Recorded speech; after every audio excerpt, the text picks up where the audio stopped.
Hello, good morning students. तो चलिए आज का क्लास स्टार्ट करते हैं। पिछले वीडियो में हम लोगों ने अध्याय 5 अनुपात एवं समानुपात का क्वेश्चन नंबर 3 तक पढ़ लिए थे। तो चलिए आज आगे पढ़ते हैं क्वेश्चन नंबर 4।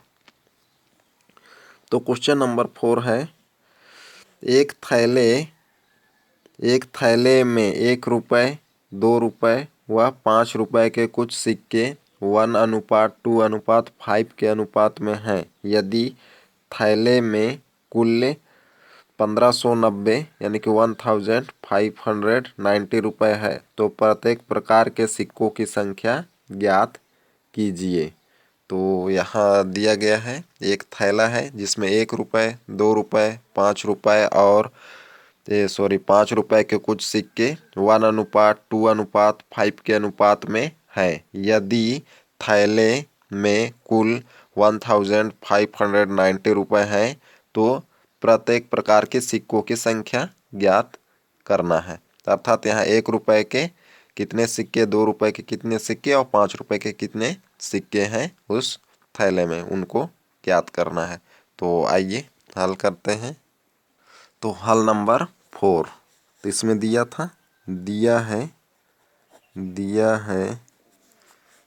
है क्या दिया था, थैले में 1 रुपये,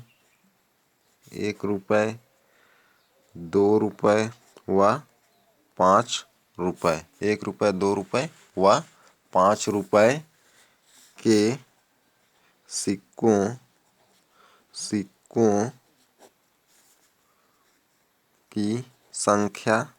सिक्कों की संख्या का अनुपात दिया था,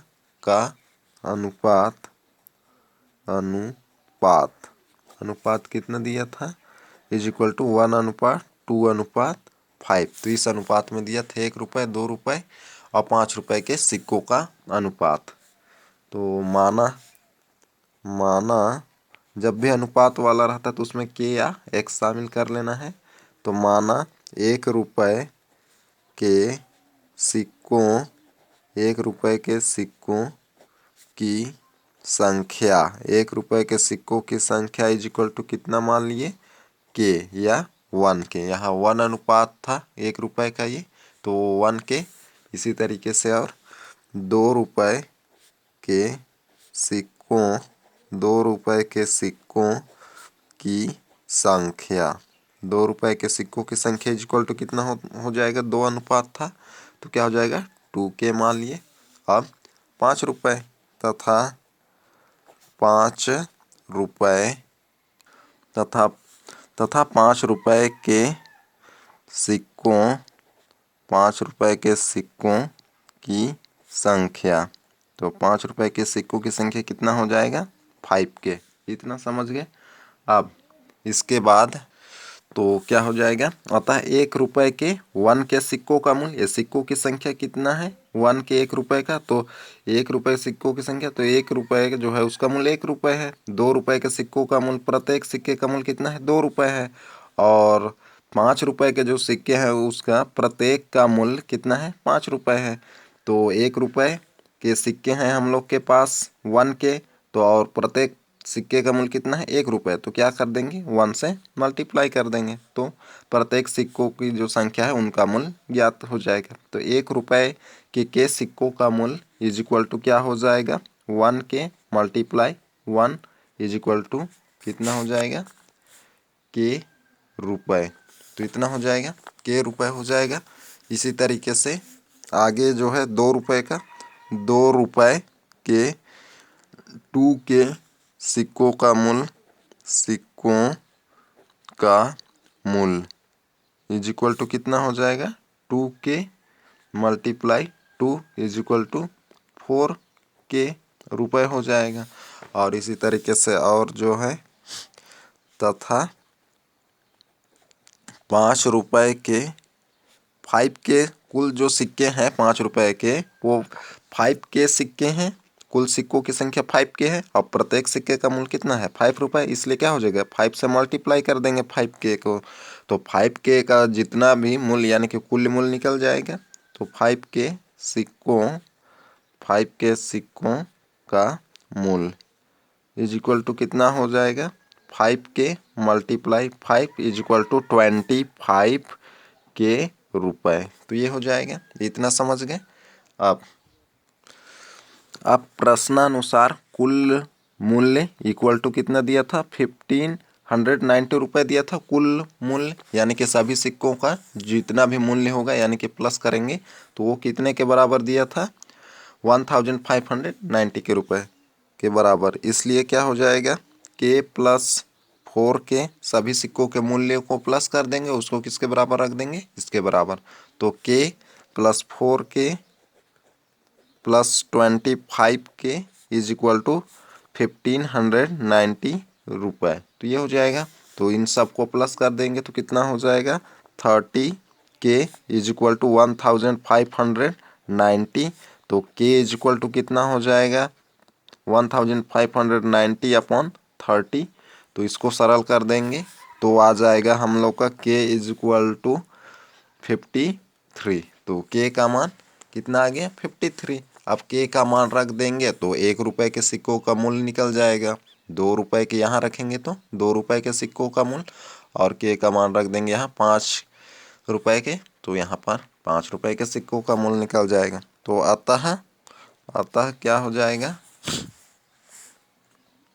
अतः 1 रुपये के सिक्कों का मूल्य 1 रुपये के सिक्कों का मूल्य is equal to K is equal to 53।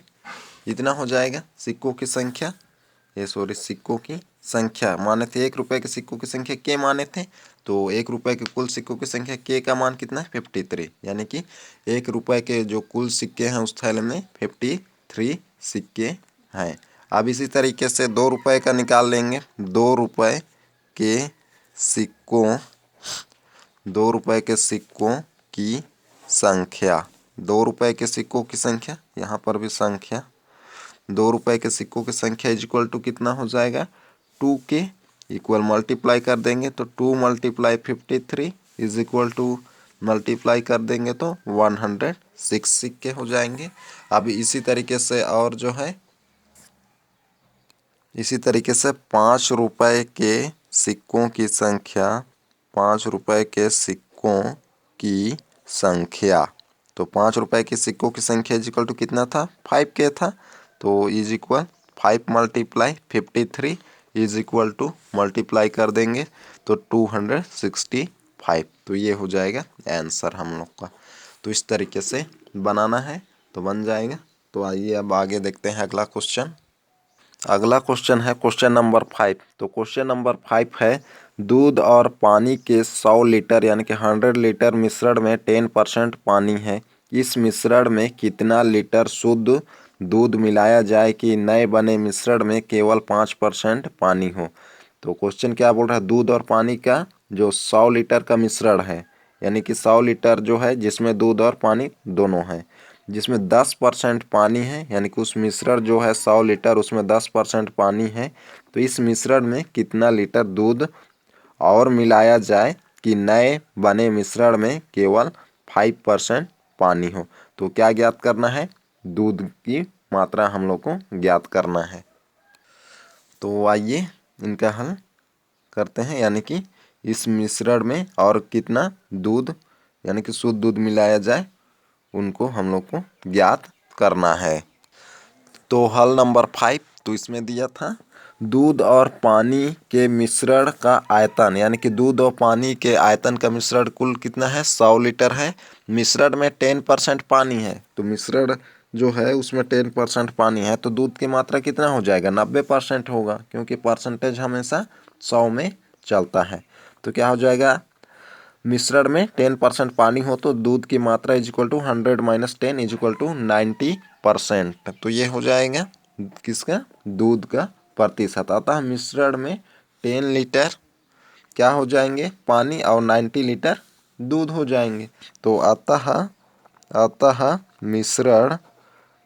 मिश्रण में 10 लीटर पानी तथा 90 लीटर दूध है। तो ये समझ गए इतना। अब आगे क्या बोलता है, पुनः यदि इस मिश्रण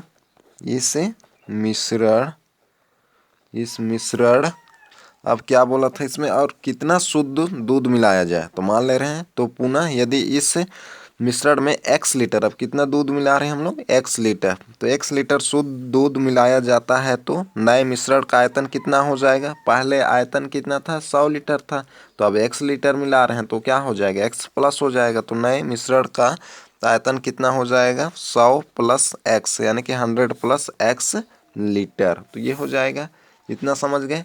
तो अब प्रश्न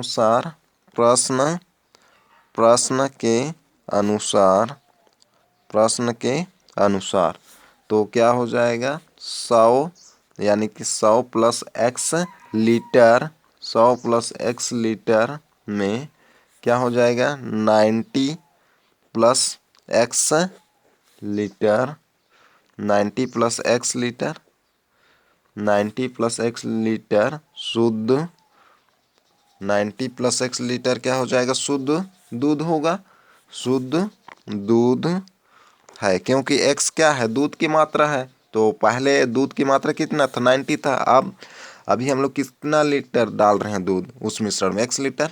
तो 90 प्लस x लीटर क्या हो जाएगा, अब जो मिश्रण है 100 प्लस x लीटर, उसमें 90 प्लस x लीटर शुद्ध दूध होगा। तो जो मिश्रण का 95% है, तो 5 लीटर बढ़ जाता है, बोल रहा था ये, सॉरी क्या बोल रहा था यहाँ पर, तो क्या बोला था, 5% पानी हो जाता है बोला था, मिलाते हैं तो कितना दूध मिला है कि 5% पानी हो जाए। पहले कितना था पानी की मात्रा, 10%, अब 5% हो जाए बोल रहा है, तो क्या पानी की मात्रा कम होगा, तो क्या हो जाएगा, दूध की जो मात्रा होगा वो बढ़ जाएगा। पहले कितना परसेंट था दूध, 95%, सॉरी 90%, अब 5% पानी कम हो रहा है तो दूध क्या हो जाएगा, 5% बढ़ जाएगा, तो क्या हो जाएगा, 95% दूध होगा। तो अतः क्या हो जाएगा, अतः 100 प्लस x मल्टीप्लाई 95 अपॉन 100। तो मिश्रण का कितना परसेंटेज दूध है, 95%। तो ये मिश्रण था हम लोग का 100 प्लस x का 95% निकाल रहे हैं, तो 95% तो हटा रहे हैं, तो क्या हो जाएगा, 100 लग जाएगा। तो कितना है होता है मिश्रण हम लोग के पास, 90 प्लस x। तो ये हो जाएगा दूध की मात्रा। दूध की मात्रा कितना हो गया था जब मिलाए थे x लीटर, तो 90 प्लस x लीटर हुआ था दूध। तो अब जो मिश्रण बना है उसमें कितना है, 95% दूध है। तो 95% किसका, कुल मिश्रण का 95% निकालेंगे, तो जो 95% होगा वह क्या होगा, शुद्ध दूध होगा, और वह किसके बराबर होगा, 90 प्लस x के बराबर होगा। तो इसलिए क्या हो जाएगा, 100 प्लस एक्स का 95% अपॉन 100 इज इक्वल टू क्या हो जाएगा, 90 प्लस एक्स। अब इसको यहाँ से आगे सरल कर देंगे। तो यहाँ से आगे सरल करने के लिए क्या हो जाएगा, तिर्यक गुणे, यहाँ कुछ नहीं है तो 1, तो 1 का मल्टीप्लाई इससे हो जाएगा, तो क्या हो जाएगा, 100 plus X multiply 95 is equal to क्या हो जाएगा, 100 मल्टीप्लाई 90 प्लस एक्स। तो ये हो जाएगा, इतना समझ गए। अब यहाँ से आगे इसको मल्टीप्लाई कर देंगे, तो 100 या ये सॉरी 95 का क्या होगा, 100 प्लस एक्स इन दोनों से होगा, तो क्या हो जाएगा, मल्टीप्लाई कर देते हैं, तो हो जाएगा 9500, यानी कि 9500 प्लस कितना हो जाएगा, 95x, ये हो जाएगा। अब इसी तरीके से इधर भी मल्टीप्लाई कर देते हैं, तो कितना हो जाएगा, इधर 9000 हो जाएगा, 9000 प्लस 100x, ये हो जाएगा। अब यहाँ से इसको सरल कर देते हैं, इसको उधर ले जाते हैं और 100 को इधर, तो क्या हो जाएगा, 95x minus 100x is equal to क्या हो जाएगा, 9000 माइनस ये उधर जाएगा, तो 9500। अब यहाँ माइनस कर देंगे तो कितना हो जाएगा, माइनस का 5x इज इक्वल टू, इधर भी माइनस कर देंगे तो कितना हो जाएगा, माइनस का 500, माइनस से माइनस कट जाएगा। अब यहाँ पर x इज इक्वल टू क्या हो जाएगा, 500/5, तो x इज इक्वल टू कितना हो जाएगा, 100। तो कितना दूध मिलाए थे हम लोग, x लीटर मिलाए थे, अर्थात कितना मिला रहे हैं हम लोग, 100 लीटर। तो अतः हो जाएगा, तो क्या हो जाएगा, अतः मिश्रण में मिलाए गए दूध का आयतन इज इक्वल टू 100 लीटर होगा। तो ये हो जाएगा आंसर। तो इस तरीके से बनाना है तो बन जाएगा। तो अब आइए आगे देखते हैं। तो इस तरीके से हम लोग का प्रश्नावली 2 कंप्लीट होता है। तो बना लेंगे ये सब। और एक जो एग्जाम्पल नंबर ये 8 है, तो इसको अच्छे से पढ़ लेंगे, तो ये इम्पोर्टेंट है। उसी तरीके से 5 नंबर, क्वेश्चन नंबर 5 को भी अच्छे से पढ़ लेंगे। तो आइए अब आगे देखते हैं।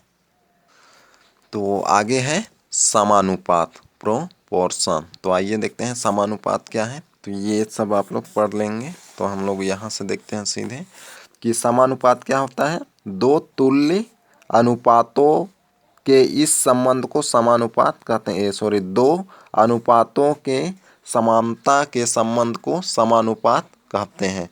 जैसे दो अनुपात क्या है, A अनुपात B और C अनुपात D, दो अनुपात हैं। जब इनके बीच समानता का चिन्ह लगाएं या इक्वल का चिन्ह लगाएं तो क्या हो जाएगा, वह समानुपात हो जाएगा। तो मान लीजिए पहला अनुपात यहाँ A अनुपात B है, दूसरा अनुपात C अनुपात D है।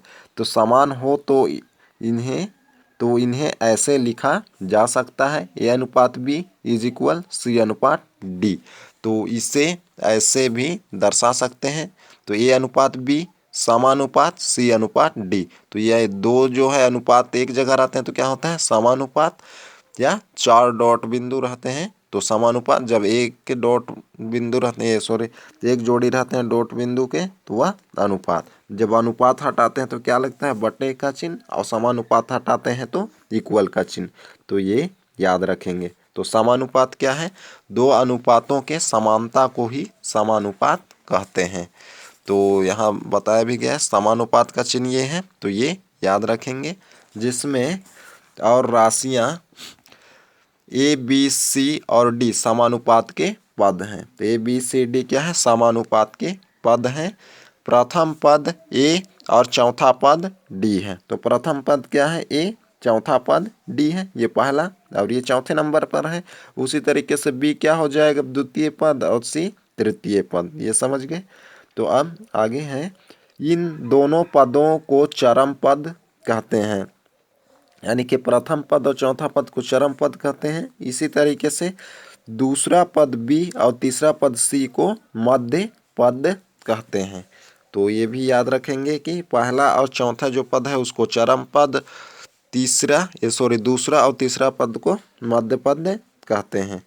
तो अतः यदि A, B, C, D समानुपातिक हो तो क्या बोला है, अतः यदि A, B, C, D समानुपातिक है तो A अपॉन B, अनुपात हटाए तो A अपॉन B, यहाँ से समानुपात हटाए हैं तो इक्वल, और यहाँ पर C अनुपात D या C अपॉन D हो जाएगा। अब यहाँ से क्रॉस मल्टीप्लाई, तो A का D से, B का C से, तो उसी को क्या लिखा गया है, A into D is equal to B into C।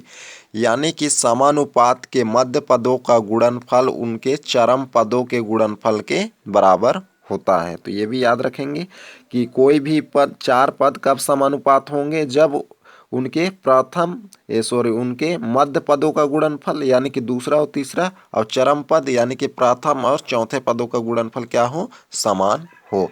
तो ये समझ गए समानुपात क्या होता है। तो आइए इनसे संबंधित कुछ क्वेश्चंस करते हैं। तो उदाहरण नंबर 19, तो उदाहरण नंबर 9। तो 7, 3, 21 की चतुर्थानुपाती राशि पता करें। तो इसका क्या ज्ञात करना है, 7, 3, 21 का चतुर्थानुपाती यानी कि चौथे नंबर पर क्या है। तो इसके लिए हमें यहाँ पहले 3 पद दिए गए हैं। तो कितने पद दिए हैं, 3 पद दिए हैं, 7, 3 और 21। माना कि चौथा पद x है, तो चौथा पद को क्या मान लिए हैं, x। तो 7 अनुपात 3, फिर समानुपात, फिर 21 अनुपात x। तो प्रथम दो अनुपात के बीच क्या लगाना है, अनुपात, फिर उसके बाद में समानुपात लगाना है, फिर तीसरा पद को लिखना है, फिर अनुपात, फिर चौथे पद को लिखना है। तो 7 पहले नंबर पर है तो 7:3, तो ये 2 हो गया। दूसरे के बाद क्या लगाना है, समानुपात, तो ये समानुपात लगा दिए। फिर तीसरा पद 21 है तो 21 लिख दिए। अनुपात चौथा क्या माने हैं, x, तो क्या हो जाएगा x। तो हो गया हम लोग का 7:3 समानुपात 21 अनुपात x। अब यहाँ से अनुपात और समानुपात चिन्ह को हटा देंगे। तो जब अनुपात हटाते हैं तो क्या लगता है, 7/3 हो जाएगा और समानुपात के जगह इक्वल, तो 21/x हो जाएगा। ये हो गया इतना। अब यहाँ से क्या कर देंगे, क्रॉस मल्टीप्लाई यानी कि त्रियक गुणा कर देंगे। तो क्या कर दिया यहाँ से, त्रियक गुणा 7 का x से, तो क्या हो जाएगा 7 × x हो जाएगा इज इक्वल टू 3 × 21। तो ये हो गया। हम लोग को x निकालना है तो क्या कर देंगे, 7 को पक्षांतर, तो क्या हो जाएगा 3 × 21/7। तो 7 से कटा दिए, 7 1 जा 7, 7 3 जा 21, तो क्या आ जाएगा 3 3 जा 9, तो x का मान 9 आ गया। तो अतः चौथा पद क्या हो जाएगा हम लोग का 9। तो इस तरीके से याद करना है तो बन जाएगा। तो आइए अब आगे देखते हैं अगला क्वेश्चन। तो अगला क्वेश्चन है उदाहरण नंबर 10। तो उदाहरण नंबर 10 है, संख्याओं 54, 71, 75 और 99 प्रत्येक में से क्या घटाया जाए कि शेष समानुपाती हो। तो प्रत्येक में से क्या घटाने बोल रहा है कि जो ये दिया गया पद है वो समानुपात हो जाए।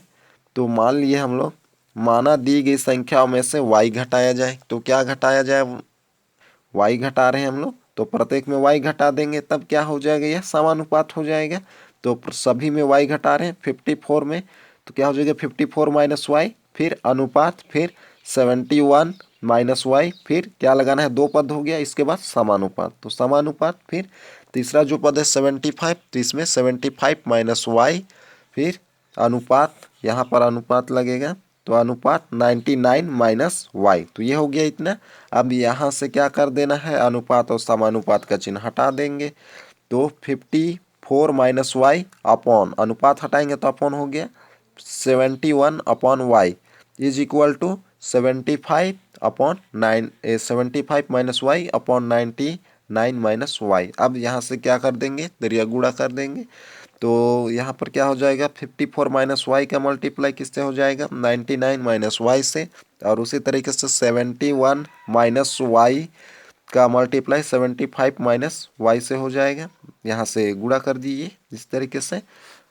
अब 54 का इन दोनों से, फिर -y के इन दोनों से, तो गुणा कर देंगे तो क्या हो जाएगा 54 का 99 से, तो ये आ गया 5346, और उसी तरीके से इसका मल्टीप्लाई कर दिए हैं, तो यानी कि इन सब को आपस में मल्टीप्लाई कर दिया गया है, तो लेफ्ट साइड में ये मिला है, तो यहाँ पर y होगा। उसी तरीके से राइट का मल्टीप्लाई किए हैं तो यहाँ पर इतना मिला है हम लोग को। अब यहाँ से समान जो घात है उसको एक तरफ पक्षांतर कर दिए हैं, तो यहाँ पर y माने हैं तो y लेना पड़ेगा, तो ये हो जाएगा।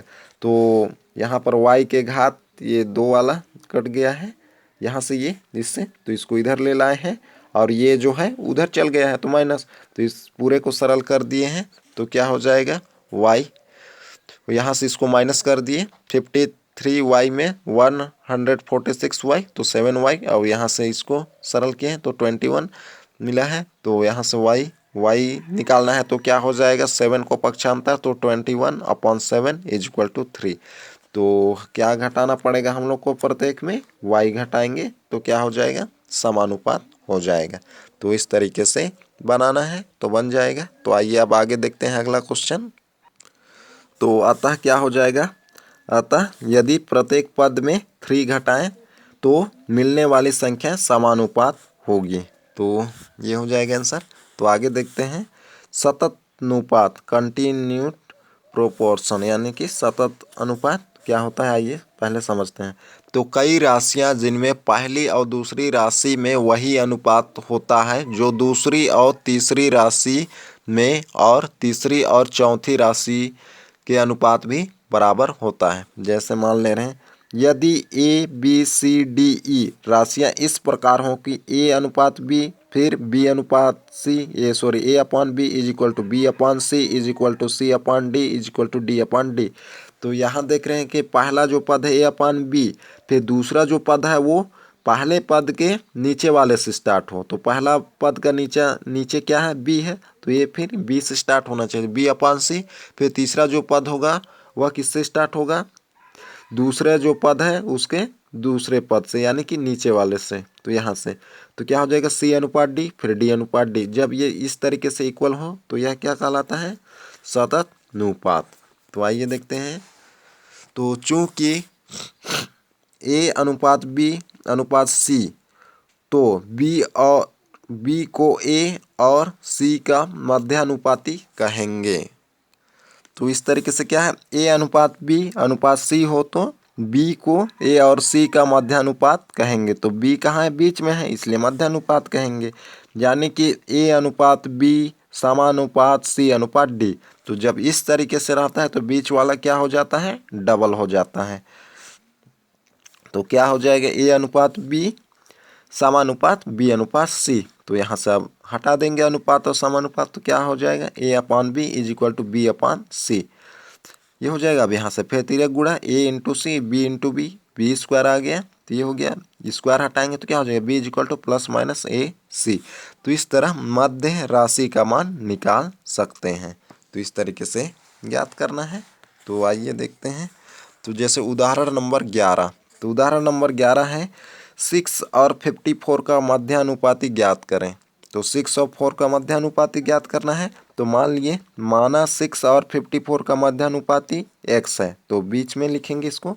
तो क्या हो जाएगा, 6 अनुपात x अनुपात 54, ये हो जाएगी। इस तरीके से लिखना है पहले, फिर बीच वाले का क्या कर देना है, डबल। तो क्या हो जाएगा, 6 अनुपात x, तो उतना ही रहेगा। फिर समानुपात, फिर क्या लिखना है, फिर से x को लिखना है, x अनुपात 54, ये हो जाएगा। अब यहाँ से अनुपात और समानुपात का चिन्ह हटा देंगे। तो यहाँ से हटाएंगे तो क्या हो जाएगा, तो समानुपात में क्या पढ़े हैं हम लोग, पहला और चौथा पद का गुणनफल मध्य पदों के गुणनफल के बराबर होता है। तो यहाँ मध्य में कौन है, यहाँ पर यानी कि दूसरा और तीसरा पद, ये इसको मध्य, और ये पहला और ये चौथा पद है। तो बीच का जो पदों का गुणनफल क्या होता है, प्रथम और चौथे पद के गुणनफल के बराबर होता है। तो बीच में x इंटू एक्स होगा। तो x इंटू एक्स किसके बराबर हो जाएगा, पहला और चौथा पद, तो 6 मल्टीप्लाई 54 के बराबर हो जाएगा। तो x इंटू एक्स कितना आ जाएगा, एक्स स्क्वायर आ जाएगा। 6 का 6 है, इसको क्या लिख सकते हैं, 54 को 6 9 जा 54 होता है, तो एक 6 और 9 को 3 इंटू 3 में तोड़ दिए हैं। अब यहाँ से वर्ग हटाएंगे तो क्या हो जाएगा, वर्गमूल इधर लग जाएगा, तो ये वर्गमूल हो गया। अब यहाँ से 2 से 1 बाहर आ जाएगा, तो 6 से 1 बाहर और 3 से 1 बाहर, तो कितना हो गया, 18। तो x का मान क्या हो जाएगा, 18। तो अतः क्या हो जाएगा, 18 6 और 54 मध्यानुपाती है। तो इस तरीके से बनाना है, तो बन जाएगा। तो आइए अब और आगे एक एग्जाम्पल देख लेते हैं, एग्जाम्पल नंबर 12। तो एग्जाम्पल नंबर 12 है 8xy और 4x स्क्वायर y का तृतीयानुपाती पता करें। अब यहाँ पर क्या ज्ञात करना है, हम लोगों को तृतीयानुपाती पता करना है। तो तीसरे नंबर में मानेंगे। तो यहाँ xy नहीं मानना है, क्योंकि xy पहले से क्वेश्चन में है। तो मान ले रहे हैं, माना m 8xy और 4x स्क्वायर y का तृतीयानुपाती है। तो तीसरे नंबर पर ये लिख दिए 8xy अनुपात 4x स्क्वायर वाई अनुपात m। तो ये हो गया। तो जब भी 3 दिए रहेगा तो क्या करना है, बीच का डबल करना है। पहले तो 2 को लिखना ही है, तो 8xy अनुपात 4x स्क्वायर वाई, फिर क्या लगाना है, समानुपात लगाना है। उसके बाद में फिर से इसी को लिखना है, तीसरे वाले को इसी को, फिर 4x स्क्वायर वाई अनुपात m। फिर यहाँ से अनुपात और समानुपात हटा के m का मान निकाल लेना है। तो ये अनुपात और समानुपात हटा दिए तो क्या आ गया, 8x upon 4x square Y is equal to 4x square Y upon m। तो यहाँ पर भी मल्टीप्लाई हो जाएगा, तिरक मल्टीप्लाई, तो 8x वाई का मल्टीप्लाई m से ये हो गया, फिर 4x स्क्वायर वाई का मल्टीप्लाई 4x स्क्वायर से हो गया। इस तरीके से तो m निकालना है, तो क्या कर देंगे, इस 8xy को क्या कर देंगे पक्षांतर, तो इधर क्या आ जाएगा, नीचे आ जाएगा। तो ये नीचे आ गया। जब इसको सरल कर दिए तो क्या आ गया, m is equal to 2x cube y। तो यही हम लोग का क्या है, तृतीयानुपाती है। तो इस तरीके से बनाना है। तो आइए अब आगे देखते हैं अगला उदाहरण। तो अगला उदाहरण है यदि ए अनुपात बी समानुपात सी अनुपात डी हो तो सिद्ध कीजिए कि D square minus C square upon B square minus D square is equal to A C upon B D. तो ये सिद्ध करना है। तो क्या दिया है हम लोग को, ए अनुपात बी समानुपात सी अनुपात डी इतना दिया गया है। तो हम लोग को सिद्ध करना है D square minus C square upon B square minus D square is equal to A C upon B D, ये सिद्ध करना है। तो मान लेते हैं, माना A upon B equal C upon D is equal to K है। तो इसको यहाँ से अनुपात और समानुपात हटाए हैं तो क्या आ गया, ए अपॉन बी समानुपात हटाए तो इक्वल सी अनुपात डी। अब इन सबको किसके बराबर मान लिए, के बराबर मान लिए हैं। तो यहाँ क्या मान लेना है, प्रत्येक को के बराबर, ए अपॉन बी और सी अपॉन डी इन सबको के बराबर मान लिए हैं। तो जैसे A upon B is equal to K मानेंगे तो ए का मान यहाँ से हम लोग निकाल सकते हैं। तो यहाँ से क्या हो जाएगा, त्रियक गुणा, तो ए इज इक्वल टू क्या हो जाएगा, बी के हो जाएगा। उसी तरीके से सी अपॉन डी का मान निकालेंगे तो क्या हो जाएगा, सी का मान डी के हो जाएगा। तो ये निकाला गया है। अब इस ए और सी का मान इसमें रख देना है हम लोग लेफ्ट हैंड साइड में। तो लेफ्ट हैंड साइड में रख दिए हैं, ए का मान बी के और सी का मान डी के होगा। तो इसी तरीके से जैसे C upon D is equal to K माने हैं तो क्या हो जाएगा, सी इज इक्वल टू हो जाएगा डी के। तो ये हो जाएगा। अब इसका मान लेफ्ट हैंड साइड यानी कि इसमें रख देंगे, किसका, ए और सी का मान। तो लेफ्ट हैंड साइड क्या है, A square minus C square upon B square minus D square. तो ए का मान क्या है, बी के है तो स्क्वायर है तो स्क्वायर हो गया, बी के का होल स्क्वायर, सी का मान क्या है डी के तो डी के का होल स्क्वायर। तो स्क्वायर हटा देंगे तो क्या हो जाएगा, के का भी लगेगा और बी का भी लगेगा। उसी तरीके से यहाँ डी का भी स्क्वायर लगेगा, के का भी स्क्वायर, दोनों में के है और स्क्वायर भी है तो के स्क्वायर कॉमन। तो क्या बच जाएगा, B square minus D square upon B square D square. तो ये यहाँ से कट गया तो क्या बचा, के स्क्वायर। तो इसको समीकरण 1 मान लिए। अब राइट हैंड साइड ले लिए तो राइट हैंड साइड क्या है, ए सी अपॉन बी डी। तो यहाँ पर ए का मान कितना था, बी के, और डी का सी का मान डी के था तो रख दिए हैं। तो यहाँ से क्या हो जाएगा, बी से बी कट जाएगा, डी से डी कट जाएगा तो क्या हो जाएगा, यानी कि के स्क्वायर, के इंटू के स्क्वायर कॉमन। तो क्या बचा, बी डी, नीचे भी बी डी तो ये कट जाएगा, ये इक्वेशन 2 हो जाएगा। अब समीकरण 1 व 2 से देख रहे होंगे कि दोनों में क्या आया है, के स्क्वायर। तो के स्क्वायर है, राइट हल किए तो दोनों का मान बराबर आया तो क्या हो जाएगा, अतः left hand side is equal to right hand side. तो क्या हो जाएगा, समीकरण 1 व 2 से कह सकते हैं कि A square minus C square upon B square minus D square is equal to A C upon B D. तो अतः left hand side is equal to right hand side. तो इस तरीके से बनाना है। तो आइए अब देखते हैं आगे आज का होमवर्क। तो आज का होमवर्क में रहेगा आप लोगों का प्रश्नावली 3 का क्वेश्चन नंबर 2 और क्वेश्चन नंबर 3। तो ये आप लोगों का होमवर्क में रहेगा। तो आज का क्लास यहीं तक, अगले क्लास में फिर मिलते हैं। Okay bye.